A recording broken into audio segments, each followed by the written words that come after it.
बताइए, अगर मैं गलत कह रहा हूं तो बताइए। कल यूपी पीसीएस का या जब भी आया रिजल्ट, आप उसका जरा आप निकालिए। एक बच्चा नहीं है, सब इंग्लिश मीडियम के बच्चे हैं।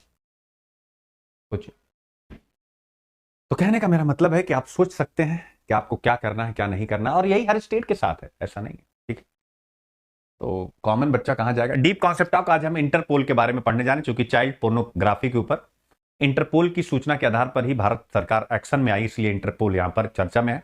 तो इंटरपोल आपके सामने है, जिसका फुल फॉर्म है इंटरनेशनल क्रिमिनल पुलिस, यानी अंतरराष्ट्रीय आपराधिक पुलिस संगठन। क्या है? अंतरराष्ट्रीय आपराधिक पुलिस संगठन यानी इंटरपोल। ठीक है ना। तो अब ये चर्चा में रहा इंटरपोल क्यों? क्योंकि इसकी जो असेंबली है, general assembly of the Interpol, इसकी बैठक 18 अक्टूबर 2022 में शुरू हुई है और 4 दिनों तक यानी 22 तारीख तक यह वार्ता हुई है। ध्यान रखिएगा, क्या है? 4 दिनों तक। कहां पर? नई दिल्ली में। इस वजह से यह चर्चा में है इंटरपोल, और इंटरपोल का एडिटोरियल में भी जिक्र आ रहा है, तो दोनों जगह था, इसीलिए इसको IQIP कराया गया। इंटरपोल का मतलब अंतरराष्ट्रीय आपराधिक पुलिस संगठन। अभी आपने कुछ दिन पहले ही मुझसे पढ़ा था, क्या पढ़ा था? मैंने आप लोगों को एक न्यूज पढ़ाई थी जिसमें इंटरपोल ने कहा था कि इंटरपोल का काम सामान्य आपराधिक मामलों के बारे में विभिन्न देशों की पुलिस एजेंसियों को सहयोग प्रदान करना, आतंकवाद यानी टेररिज्म के मामले में नहीं। ध्यान रखिएगा। तो आपको याद होगा, तो ये हमने वन लाइनर पढ़ा था, और आज आप फिर वन लाइनर पढ़ने जा रहे हैं। इंटरपोल इसलिए खूब चर्चा में चल रहा है, एक तो उनका वो स्टेटमेंट आया था, और भारत के गृह मंत्री ने अभी एक मीटिंग में यह बात कही है कि इंटरपोल को टेररिज्म के बारे में भी एक अलग से मतलब कॉपरेशन यूनिट बनानी चाहिए, जिसको वो डिनाई कर रहा था। हिंदुस्तान की तरफ से कहा गया कि आप उसको भी शामिल कीजिए। तो इंटरपोल काफी चर्चा में है, अभी वन लाइनर न्यूज में आपको बताने वाला हूं। तो इंटरपोल के बारे में सारी जानकारी पढ़ना आपकी जिम्मेदारी है। इसका अर्थ है अंतरराष्ट्रीय आपराधिक पुलिस संगठन या अंतर सरकारी संगठन है, intergovernmental organization. Intergovernmental organization का मतलब होता है विभिन्न सरकारों के मध्य, याद रखें क्या, विभिन्न सरकारों को यह सहायता प्रदान करता है, इसीलिए इसको अंतर सरकारी संगठन कहते हैं। इसके 195 सदस्य देश है, 195। और यह क्या काम करता है कि यह दुनिया एक सेफ प्लेस बने, एक सुरक्षित स्थान बने, और उसके लिए विभिन्न देशों, सदस्य देशों की, जो मेंबर स्टेट हैं, सदस्य देशों की सरकारों को सहयोग करता है। याद रखें क्या करता है? सदस्य देशों की सरकारों को एक मतलब पुलिस से संबंधित मामलों में सहयोग करता है। याद रखिएगा। अब आता है इसकी स्थापना कब हुई प्रीलिम्स के लिए, यानी पीछे तो हो गया इंटरपोल। अब आता है 1923 में इसकी स्थापना हुई है। ध्यान रखिएगा कब हुई है? 1923 में इंटरपोल की स्थापना हुई है। और ये क्या करता है मेरे प्यारे बच्चों? एक सिक्योर, या क्या, एक सिक्योर इंफॉर्मेशन शेयरिंग प्लेटफॉर्म है, यानी एक सुरक्षित सूचना साझाकरण मंच है, जो विभिन्न पुलिस बलों से प्राप्त सूचनाओं का संग्रह करता है, और उसके बाद उसी संग्रह को अगर कहीं आवश्यकता पड़ती है तो उसका प्रसार करता है, और इसके माध्यम से दुनिया भर में पुलिस बलों की आपराधिक जांच में सुविधा प्रदान करता है। यानी दुनिया भर की पुलिस जो भी आपराधिक मामले होते हैं उनकी जांच करती है, उसको यह सुविधा प्रदान करती है। कैसे प्रदान करती है? जरा पॉइंट को समझिएगा। क्या करती है? विभिन्न पुलिस बलों से प्राप्त सूचनाओं का संग्रह करती है। जैसे मान लीजिए न्यूजीलैंड की पुलिस है, न्यूजीलैंड की पुलिस है, इसने सिंगापुर पुलिस को सूचना दी, सिंगापुर पुलिस को सूचना दी। याद रखिएगा किसके माध्यम से? इंटरपोल के माध्यम से, कि चाइल्ड पोर्नोग्राफी का मुद्दा हिंदुस्तान में बहुत ज्यादा हो रहा है। क्या हो रहा है? चाइल्ड पोर्नोग्राफी का मुद्दा। तो इसका मतलब है अब वहां से, यानी सिंगापुर पुलिस से इंटरपोल सूचना लेगा, और उसके बाद हिंदुस्तान की पुलिस को बताएगा कि आप लोग थोड़ा सा ध्यान रखें, आपके यहां चाइल्ड पोर्नोग्राफी का मामला बढ़ रहा है, क्योंकि उससे संबंधित कुछ सूचनाएं न्यूजीलैंड में प्राप्त हुई हैं। न्यूजीलैंड ने यह सूचना सिंगापुर के इंटरपोल को दी है, सिंगापुर की इंटरपोल आपको बता रही है। तो यही है, यानी वह एक से सूचना लेता है, दूसरे को बताता है, इसके माध्यम से दुनिया को सुरक्षित स्थान बनाना चाहता है। इसका मुख्यालय फ्रांस के लियोन में है। याद रखिएगा, प्रीलिम्स का ये क्वेश्चन है, आ चुका है। इंटरपोल का मुख्यालय कहां है? तो ये पीटी का प्रश्न है, इसको आपको ध्यान में रख लेना है, फ्रांस के लियोन में है। ठीक है ना। तो बस यही सारी बातें हैं। और यह क्या करता है? विभिन्न क्षेत्रों में अपराधियों और पुलिस के राडार, यानी कोई भी अपराधी है या पुलिस, अगर मान लीजिए अभी तक वो अपराधी नहीं है लेकिन कोई अपराध करने का पुलिस को अंदेशा है, तो पुलिस राडार के तहत आने वाले लोगों की गतिविधियों पर नजर रखता है। मान लीजिए मैं फ्रांस गया, अभी तक मैंने कोई अपराध नहीं किया, लेकिन इंडियन पुलिस को यह शक है कि यह आदमी अपराध में लगा हुआ, तो क्या करेगा? फ्रांस में इंटरपोल की जो एजेंसी है उसको सूचना प्रदान करेगा कि हमारे यहां से एक आदमी जा रहा है, इसका वीजा पासपोर्ट ये है, इस पर आप ध्यान रखिए। तो फिर वहां पर क्या होगा?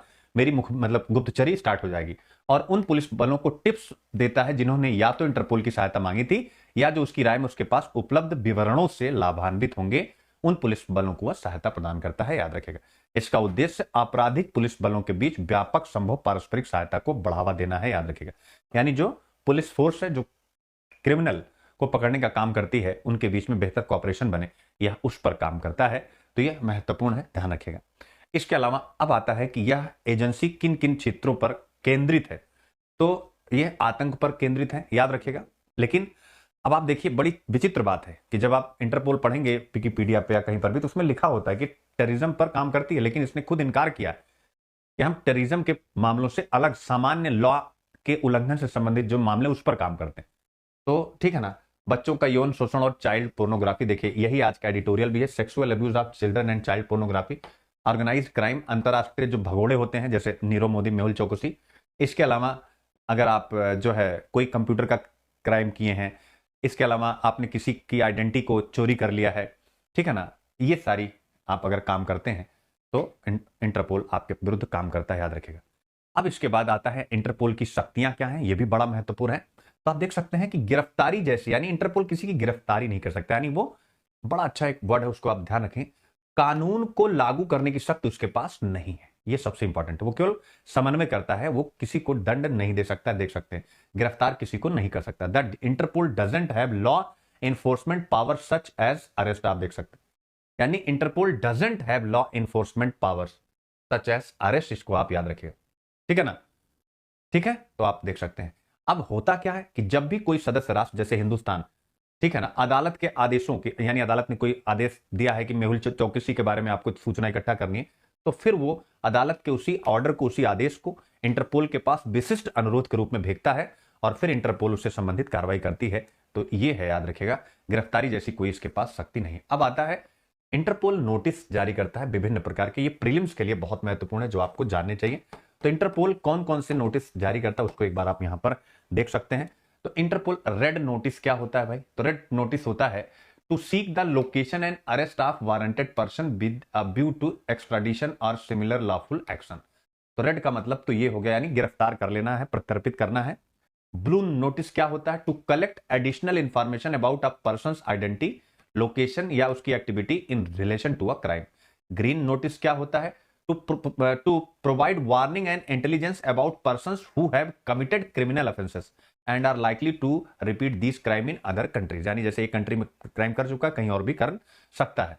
तो ये आप देख सकते हैं। इसके अलावा Interpol UN security council special notice, ये भी देखिए, यह नोटिस होता है, पीटी में पूछ सकता है ये कोई सा भी इनमें से। इंटरपोल का ब्लू नोटिस क्या होता है, ग्रीन नोटिस क्या होता है, नोट्स आपको मिलेगा, आप इसको एक बार देख लीजिएगा। Issued for groups and individuals, यानी किसी समूह को भी, व्यक्ति को भी इशू किया जा सकता। Who are the targets of UN security council sanctions committees, यानी जो यूएन सिक्योरिटी काउंसिल की जो प्रतिबंध लगाने वाली समिति होती है, अगर उसके टारगेट पर कोई होता है तो उसके लिए Interpol UN security council special notice जारी किया जाता है। येलो नोटिस क्या होता है? ये हेल्प करता है to locate missing persons, often जो माइनर्स होते हैं, or to help identify person who are unable to identify themself, ये उनके लिए होता है। ब्लैक नोटिस क्या होता है? To seek information on unidentified bodies, यानी मान लीजिए कि लावारिस लाश टाइप का। ऑरेंज नोटिस क्या होता है? To warn of the event, a person and object और a process representing a serious and imminent threat to public safety, ये उनके लिए होता है कि भाई अगर कोई पब्लिक सेफ्टी के लिए खतरा है तो ऑरेंज नोटिस। पर्पल नोटिस क्या होता है? टू सीक और provide information on modus operandi, objects, devices and concealment methods use by criminals, यानी क्रिमिनल्स कोई भी अगर मेथड यूज करने जा रहा है उसके बारे में यानी सूचना देना। तो ये सारे नोटिस आप याद कर लीजिएगा, प्रीलिम्स के लिए महत्वपूर्ण है, ठीक है ना। अब अगर इसको शॉर्ट फॉर्म में पढ़ना चाहते हैं तो आपके सामने देखिए, रेड नोटिस, वांटेड पर्सन। अब इसको आसान भाषा में समझाया गया, इसलिए मैंने वहां पर इंग्लिश ही रहने दिया, उसका हिंदी प्रवचन नहीं किया, टाइम भी लगता। Red notice wanted person, yellow notice missing person, blue notice additional information, black notice unidentified bodies यानी लावारिस लाश, green notice warnings and intelligence, orange notice imminent threat यानी जैसे कोई, purple notice modus operandi, Interpol UN security council special notice कोई भी group and individual subject to United Nation security council sanction.